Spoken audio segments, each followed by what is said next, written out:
Avec nous, Pascal de Lima. Bonjour, vous êtes chef économiste chez Nova Minds. Avant cela, vous étiez, comme on l'a dit, chez Business Knowledge Management Consulting. On va commenter, pour commencer, l'annonce de Moody's qui a décidé de maintenir la note souveraine de la France tout en abaissant la perspective à négative. Quelle analyse est-ce que vous en faites, sachant que tout le monde s'attendait à ce que Moody's suive Fitch et S&P? Oui, absolument, parce que les deux agences Fitch et Standard Poor's avaient effectivement abaissé la note de la France et pas Moody's. Cela tient tout simplement à la différenciation d'analyse économique que font les trois agences et en particulier les critères qu'elles utilisent pour analyser la santé économique d'un pays. Et Moody's, pour le coup, prend en compte davantage des critères de structure économique, du fait que la France est la septième puissance économique mondiale, faut-il le rappeler quand même. On a tendance un petit peu à l'oublier, alors derrière l'Angleterre depuis récemment, mais ça reste la septième puissance économique mondiale. Et pour ça, Moody's, c'est un aspect qui est très important pour ne pas abaisser la note, c'est-à-dire que Moody's estime que la France a les capacités, quand même, s'il y a un budget cohérent, sérieux, crédible, légitime, à très court terme, de se relever. Donc, c'est une appréciation de critères, alors Mhm. que Standard Poor's est plus vraiment dans la partie publique, dans la partie dette, dans la partie trajectoire de la dette. Moody's aussi, mais en pondération, Standard Poor's l'est davantage, alors que Moody's l'est davantage sur les critères structurels, la capacité de la septième puissance économique mondiale à faire des réformes structurelles pour redresser les finances publiques au niveau de la sphère trajectoire budgétaire. En résumé, Pascal de Lima, Moody's note que l'économie française est solide. Les bilans des ménages et des entreprises sont bons. Le secteur bancaire est robuste. Tout va très bien, en somme. C'est une lecture que vous partagez? Alors, alors, effectivement, c'est la question des perspectives qui est importante là-dessus. Aujourd'hui, la France fait autour d'1% de croissance. Évidemment que c'est pas énorme. La croissance économique française est un peu en berne parce qu'on a ces difficultés à réaliser des réformes structurelles sur le marché du travail, sur la relance de la croissance, sur la relance des innovations, sur le plan innovation 2030 qu'il faut relancer. C'est ça un vrai budget quelque part et se projeter sur l'économie pour faire les réformes structurelles nécessaires pour redresser les comptes publics. C'est là-dessus que table Moody's et c'est sur ces perspectives-là que Moody's a donné sa note. Et donc, forcément, c'est quelque chose de qualitatif pour la France parce que tous les pays ne sont pas dans cette situation-là. Même si aujourd'hui la croissance n'est pas très élevée, les Mhm. perspectives de redressement sont quand même importantes. Maintenant, il y a une perspective quand même négative, et c'est là qu'on peut s'inquiéter un peu parce qu'il y a de l'instabilité politique, et que si cette instabilité politique continue, le potentiel de la France ne peut pas être atteint, si vous voulez. C'est bien ça le problème.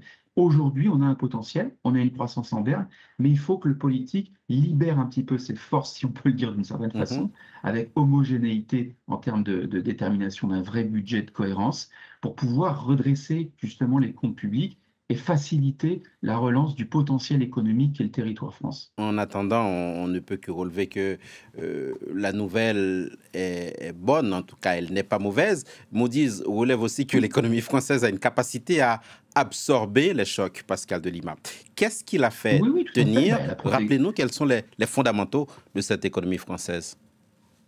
une économie très diversifiée, des infrastructures universitaires et des grandes écoles de qualité, des ingénieurs de qualité, le capital humain, ce qu'on appelle le capital humain, la protection sociale qui sert quand même, il faut-il le rappeler, d'amortisseur des chocs sociaux. On la critique beaucoup, mais mine de rien, lorsqu'il y a la Covid et lorsqu'il y a des plans de soutien aux entreprises comme des prêts garantis, etc., on est quand même content, j'ai envie de le dire pour le dire basiquement.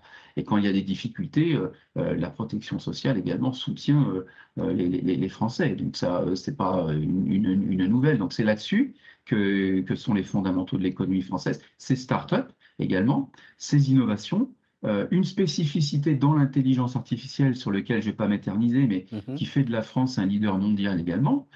Tout cela fait que la France a aujourd'hui ce potentiel.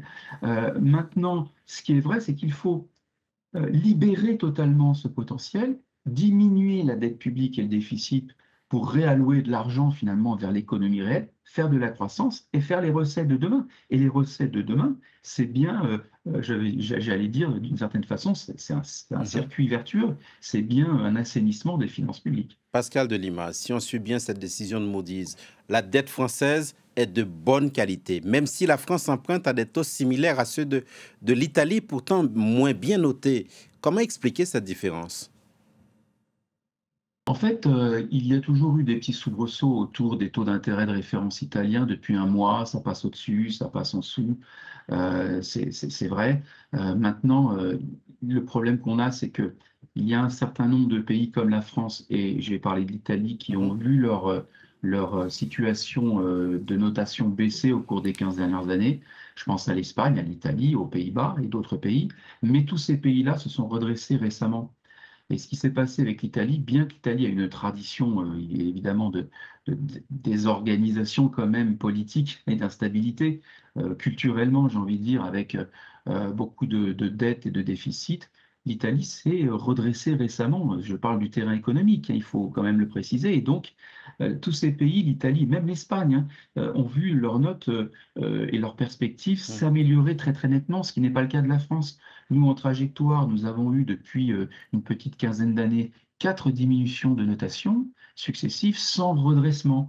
C'est cette trajectoire-là qui pose aujourd'hui alerte pour toutes les agences de notation. Je tiens à préciser que c'est important que Moody's ait quand même valorisé la structure et la puissance économique française parce que du coup, on aura des impacts sur les taux d'intérêt des crédits immobiliers, parce que le taux d'intérêt de la France, c'est un taux d'intérêt, je dirais, qui reflète ces notations et les risques des investisseurs vers les obligations publiques françaises. Ce Mhm. taux d'intérêt risque de pas trop monter. Et, Et donc, et quelque part, il n'y justement, aura c'est pas la d'impact question que sur le j'allais vous crédit immobilier poser. français. Quelles conséquences peut avoir cette annonce de Moody's qui intervient parallèlement à ces autres annonces? On l'a vu, hein. Qu'est-ce que ça peut avoir comme impact? Voilà. Là, ce qu'on observe dans l'histoire économique des agences de notation, c'est que si les trois sont d'accord, l'impact est plus net sur les taux d'intérêt du marché obligataire des obligations publiques à 10 ans, qui sont la référence, qui est un taux de référence pour les marchés financiers du crédit, en particulier du secteur bancaire et financier. Ce taux d'intérêt ne va pas trop augmenter puisque Moody's, effectivement, n'est pas en cohérence avec les deux autres agences. Si les trois sont en cohérence, le taux d'intérêt risque d'augmenter. Mais là, Moody's a donné une perspective quand même, certes négative, mais Mhm. a rassuré quand même les investisseurs sur la structure de l'économie française. Donc, ce taux d'intérêt ne devrait pas trop augmenter, et donc on ne devrait pas avoir un renchérissement du crédit immobilier. Pascal de Lima, le gouvernement, par la voix du ministre Roland Lescure, a dit prendre acte de cette annonce de Moody's et insiste sur la nécessité, on en revient toujours au mot, compromis budgétaire qui se fait attendre parce que l'annonce est intervenue au moment où les députés discutent de la partie recette du budget. Quels devraient être, à votre avis, vous n'êtes pas politique, vous êtes économiste, quels devraient être cependant les grands angles de ce compromis, sachant qu'il faut à la fois satisfaire Bruxelles, mais aussi les enjeux de politique intérieure? C'est un jeu d'équilibriste compliqué. C'est le sujet comment faire de la croissance sous un budget d'austérité.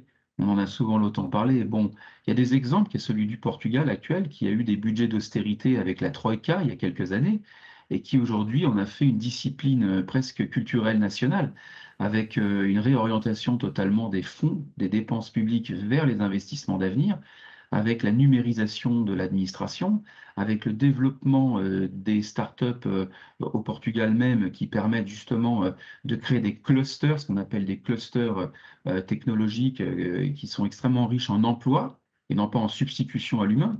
Et c'est ça qu'il faut faire, c'est qu'il faut en fait tout miser sur des investissements d'avenir.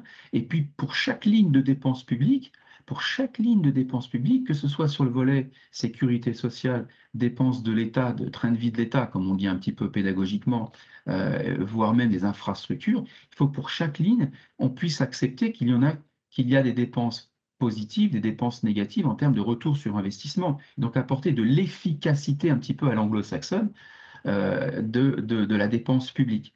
Merci beaucoup, Pascal de Lima, d'avoir été avec Merci nous à vous. sur France 24, économiste chez Nova Minds. Merci beaucoup.